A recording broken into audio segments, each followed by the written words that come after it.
اسمك ايه؟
حبيب اخوك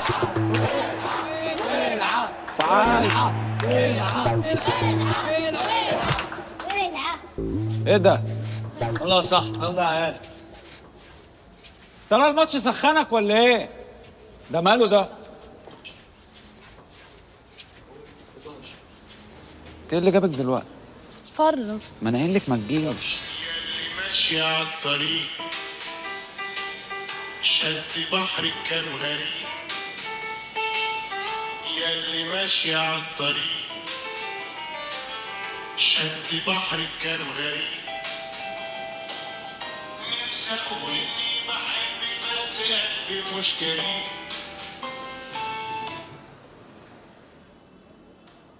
ليه قلة المزاج بقى؟ هو انت هتعمل فيا ايه؟ ايه رأيك في الأغنية؟ كويسه. عندك ذوق. ما هو الصحفي الشاطر لازم يبقى فيه صفتين، فنان وفتان. ماجد العيسوي صاحب دار الأيتام، الرجل الذي يسيء معاملة الأطفال داخل الدار. مش بس كده، لا ودلوقتي كمان بيخليهم يشتغلوا في المخدرات. مش ده المنشط بتاعك؟ هو انت مش هتخرجني من هنا؟ هخرجك طبعا، بس لو جاوبتيني عن السؤال. طب على فكره بقى انت راجل مريض بتستخدم العيال في القرف اللي انت بتعمله ده. مش عايزه تعرفي السؤال اللي هيخرجك من هنا؟ ايه؟ مين اللي بيغني الاغنيه دي؟ لو جاوبتيني هخرجك. ما اعرفش. طب يا شاطره، بدل ما انت دايره تفتشي ورا الناس، ثقفي نفسك شويه. اللي كان بيغني ده اسمه مصطفى رزق. وبالنسبه للمصادر بتاعتك اهي.